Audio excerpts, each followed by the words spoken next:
Major funding for these broadcasts is made possible by grants from Capital One Bank and Chase Commercial Term Lending, the Witkoff Group, New York Community Bank, M&T Bank, Greenberg Traurig, Perfect Building Maintenance, Genova Burns. Additional funding is provided by grants from AKA Hotels, Corman Communities, Aerial Property Advisors, AVR Realty Company, Bank of America, Merrill Lynch, Bank Leumi USA, Briarwood Organization, CBRE, Citizens Bank, Colliers International NYC, CPEX Real Estate Services, Cushman & Wakefield, Customers Bank, DDG, Dime Savings Bank of Williamsburg, Fisher Brothers, First Nationwide Title Agency, Flushing Bank, Foley & Lardner, Friedman, Handler Real Estate Organization, HAP Investment Developers, Investors Bank, James D. Kuhn Real Estate Institute at Syracuse University, James Orphanides, Chairman USRealty.com, Kilroy Architectural Windows, New York's Window Company, Madison Realty Capital, Massey-Knackle Realty Services, Matone Group, Mercantile Commerce Bank, N.A., Meridian Capital Group, Newmark Grubb Knight Frank, Newbanks, MHP Real Estate Services, Optimum Window Manufacturing Corp., People's United Bank, Rosewood Realty Group, SJP Properties, Sterling National Bank, Sterling Risk, Stonehenge Partners, TD Bank, Terra CRG, the Continuum Company, the CUNY TV Foundation, the Moynihan Group, and these friends.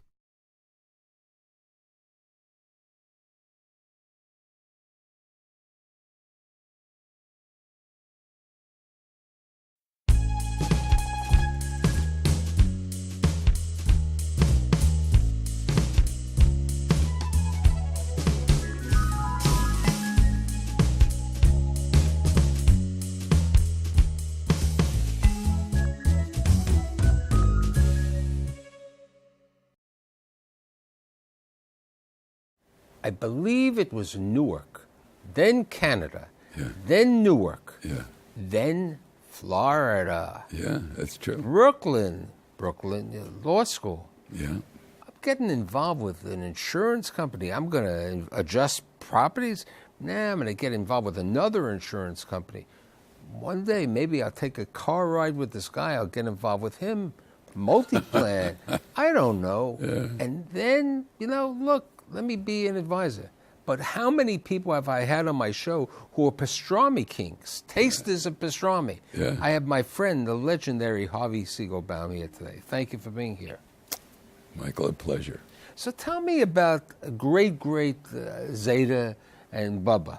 Tell me about them and how they came over from America to America, because we have that picture of Grandpa, or great-great-grandpa, settling in the Bowery and so on. Well, my great-grandfather came to the United States, all part of America, and I'm not really clear as to how he made a living, but he ended up with a store on the Bowery, is all I know, because the photograph was given to me, and I was told it was in front of his store on the Bowery. So that's great-great-grandpa. Great-great-grandpa would send money back to Lithuania. Now, was this on Mama's side or Papa's side? My mother's side. Okay.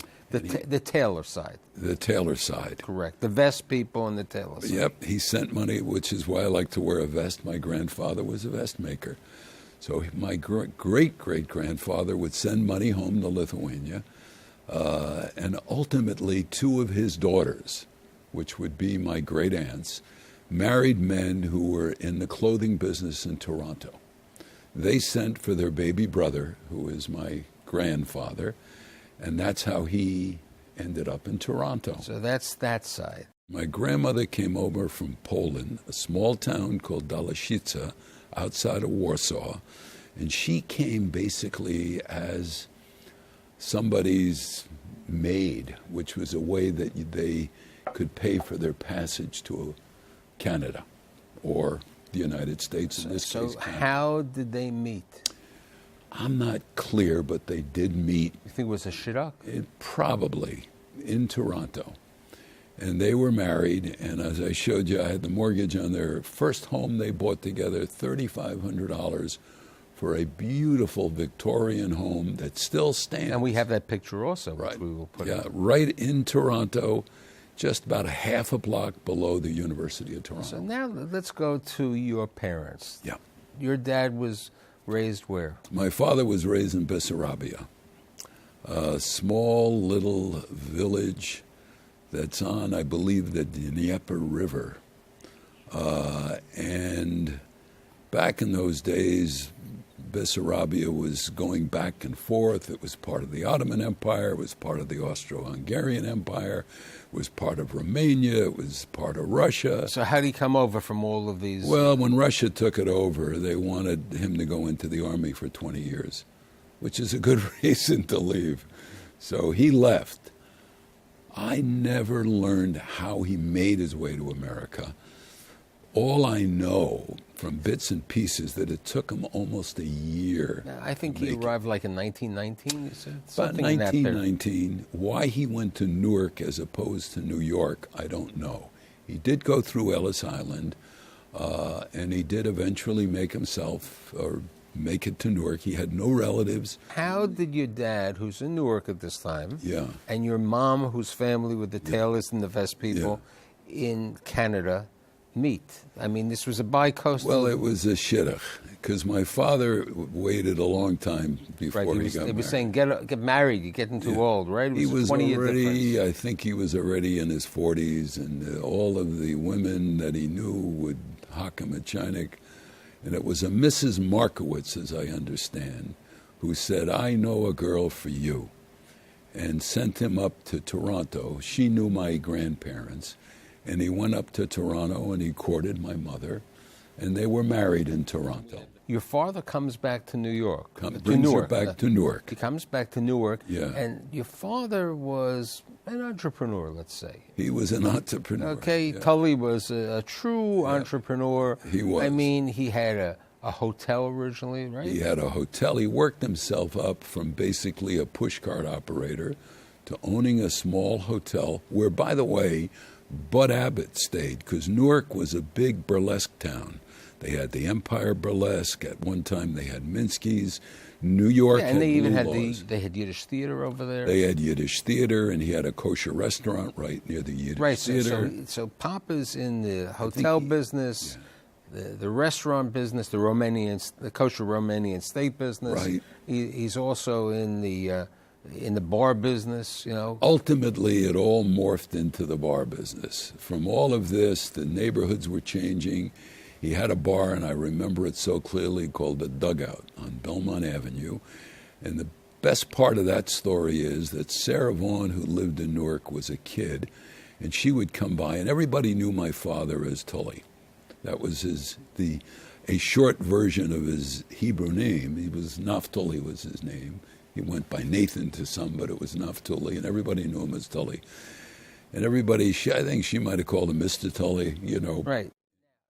She had her first singing gig, because he only had music on Friday and Saturday nights then. She had her first singing gig in my father's place. So Dad's over there. Your parents get divorced. You live with your mother in Canada. She goes back to Canada. Now, the bar mitzvah picture, was that in Canada or was that Newark? That was in Canada. And then you come to live with your dad and go to WeWalk school. What was it? My mother ultimately remarried, and she married another man from Newark by the name of Bronfman, similar to and they were also from Bessarabia. And sure they weren't. There was not bootlegging in this side of the family? I don't think bootlegging, but certainly the whiskey business. Okay, had something to... And if you look at it, you'll see that in Bessarabia is a big distilling place. There were the Bronfmans from Seagram's were also from Bessarabia.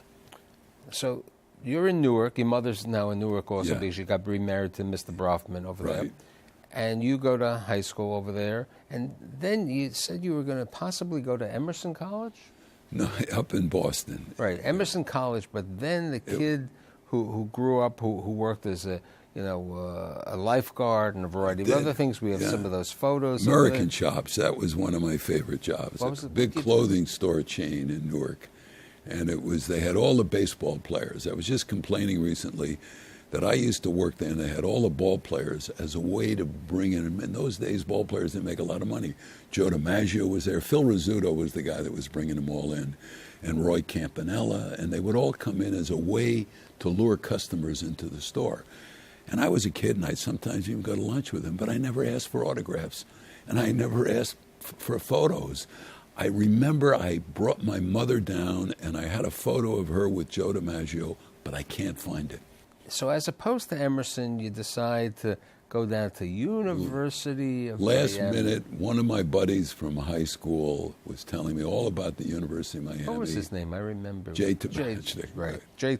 And Jay Tabachnik of Tabachniks of the food, the soup people. Of appetizing and soup fame, right. The whole family had uncles. And right, so you go to University of Miami, and your father really loved you, and he got you a convertible, right? He did. He had a convertible over there, and you had the long hair, and you really... My father lived vicariously through me. So So in his mind, if his Harvey was driving a convertible, it was like he was driving a convertible. So how did you decide, even though he didn't drive. So, you were a fun-loving guy. How did you decide you wanted to become a lawyer?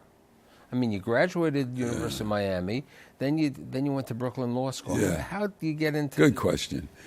When I went to University of Miami, I actually started out as a radio, TV, film major, because that was one of the attractions of the school. They had trying to take my show from me? They had a great radio, TV, film department, which is what Emerson was too. But I tried my hand at it a year. I was in a few plays, and I did a couple of things, and I just realized it wasn't for me. So I thought law would have been the same kind of outlet for whatever skills I had, and I changed to pre-law. Originally, I was going to stay in Florida, I want you to know, and go to University of Miami Law School, but You ended up here. I ended up here. You were going to law school at night. Going to law school at and night. You get a job, had no idea what insurance was. You get a job with this small little insurance company called Consolidated Mutual. That's correct, in Brooklyn. Yep. Right. So it was right by Brooklyn Law School. So this was a job, and as you said to me, you learn with a Hagstra map. I mean, if somebody would know what a Hagstra map is, okay, Waze, or something like that, or Google Maps. I still keep a Hagstra map in the back of my car, and I still find it one of the easiest ways to get around the city. So you were an adjuster originally? I started out as an investigator.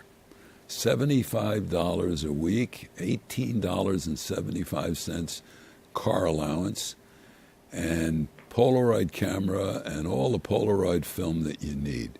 You'd go out and you'd investigate accidents. You'd get assignments over the phone. You'd keep a book so that you would be able to take notes. You would take statements from witnesses, and you would investigate accidents. And it was a way, probably the best way that one could be introduced to a new city. I found my way all over New York. I was in Queens, I was in Staten Island, I was in Brooklyn, I was in Bronx. I was in neighborhoods that I don't think I've been back to ever since. So you did that, you graduated law school, but you're making too much money, right? Absolutely. You were making more money in the insurance business than what you were going to get in law. By the time I graduated law school, Michael, I was already making something like $15,000 a year. And I had become a trial prep guy. I was prepping cases for trial for some of the really good lawyers, Emil Zola Berman, Izzy Halpern. I'm trying to think of some of the names, Bob Polstein. These were guys that were really doing great. You were making bucks. I was making good money for the time. Making good money. So then you decide, how do you find from Consolidated to the next insurance company? Okay. While I was there, I got friendly with the folks at United Housing Foundation. That was a big account of Consolidated. And these were folks that had built all of the big co-ops in the city. And right, the Amalgamated Housing and the Mitchell Lamas. All the Mitchell Lamas. But for certain people who remember, they even built Freedom Land. Well, they built Co-op City on the Freedom Land site. Freedom Land site. Yeah. And as you told me, and I did the research, they did Alcoa Plaza. And Alcoa Plaza, for your edification, is 860 UM Plaza. Oh, is that the address? Okay, so that's 860 UM Plaza, Well, which Zeckendorf and yeah. Alcoa, and when Zeckendorf lost it, so they were involved in that. Well, what that was about was the following. That was not a UHF. Consolidated Mutual specialized in what was called construction wrap-up, where they would go into any construction site and they would insure the general contractor. And the general contractor would then get bids from subcontractors without insurance. And Consolidated would insure every contractor on the site for both workers' comp and liability. Right, but you leave Consolidated to go to work for United Housing. United Housing became a very important client of Consolidated Mutual.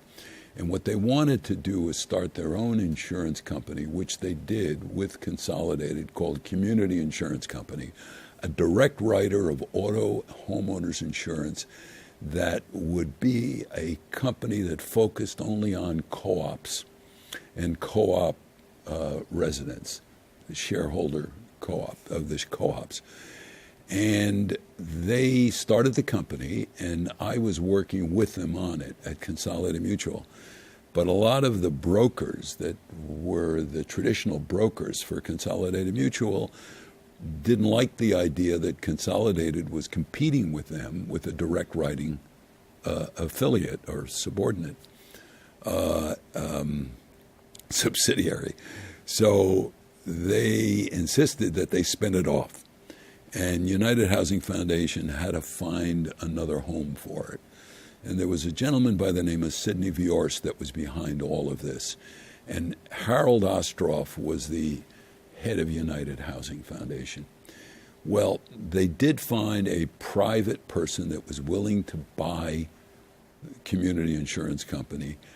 But in the end, given that it was only under the sponsorship of United Housing Foundation, the Amalgamated Bank, which was owned by the Amalgamated Clothing Workers of America, said, we're going to own this insurance company, and then, meaning United Housing. Right, and then they gave this young kid an executive position there. That's correct. And when they spun it off under the sponsorship of United Housing Foundation, I was asked to become the executive vice president. They couldn't just do it without somebody that understood their business.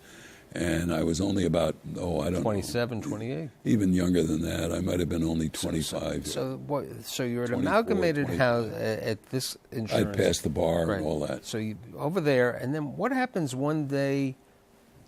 Because before you become president of Amalgamated Insurance, we'll get to that in a second. Yeah. You had some buddies that you knew who had built the Fontainebleau Hotel, and they had the Chicago operation, and Harvey schlepping back. Yeah, well, this is how Las Vegas. Yeah, this is how I ended up becoming the CEO of Urban Community.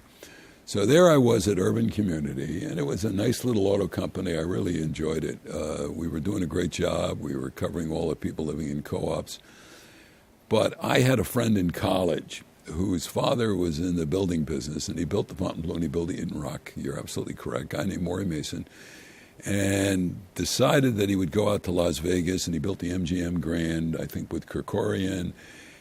But he figured that this business was not for his kids, and he wanted them to be in the insurance business.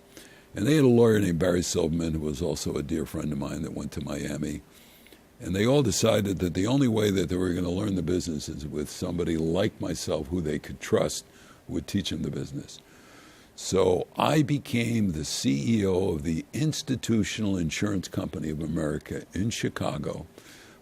They made me an offer I couldn't turn down. Right, but then you had that other opportunity because the world was changing, and Amalgamated Insurance Company needed you.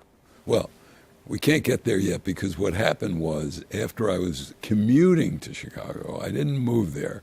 I stayed in the Seneca Hotel right by that big tower out there on the near north side. What's that, the John Hancock Building? Is that the John Hancock Building? Right behind that. Right. So I commuted there, and then the CEO of Urban Community got into a fight with the board. He was terminated. The board approached me and said, if you want to come back, we'll make you the CEO. Then I was all of about maybe 26 or 27 years old. So you're there. So now I come back to New York. I'm CEO of Urban Community Insurance Company. Okay, the next stop in this saga Yeah. is that amalgamated life insurance, the amalgamated union, had all of these unions together. Health insurance was changing and life insurance was changing, and then you get the opportunity to go to the amalgamated life insurance company. Well, I had spent 10 years building Urban Community, and it was a wonderful, wonderful company and a great experience, and I really enjoyed it. But it was a regional company. It was basically only New York, New Jersey, and Florida. Our biggest client was the teachers union, and we would basically become a sort of a benefit of membership for teachers. I think I mentioned to you that was the time when the AFT was competing with the NEA, and we were a benefit of membership for the AFT members. NEA was working with another insurance company, and that was a great experience. Albert Shanker was the one that brought me in. He was on the board of the United Housing Foundation. That's how I knew all these people. And it was basically at a time when health insurance and life insurance and retirement security became important benefits of employment. It was created during the Second World War when there was a freeze on wages, and Hillman was the head of the War Manpower Administration, and they came up with this idea that unions would negotiate not for wages, but for benefits. Correct. And that's how Amalgamated Life was started. And to Hillman, it was important that it be a real insurance company and that it be licensed by the state of New York, which has the toughest insurance department. They're the best insurance policemen in the country, bar none, then and now. So you're president of Amalgamated. Well, Jack Schenkman recruited me over because the guy that had been the CEO, Jim Schoaf, had been there from the very beginning, from 1942. He was getting ready to retire, so he'd been there years and years and years. They didn't have anybody in place. Jack recruited me to come over. It was a tough thing to do because I had all friends on the board, and he was on the board of Urban Community. But everybody understood, and it was a big national operation that covered over 1 million lives around the country. Right, and health insurance was going up, as we discussed when we got together.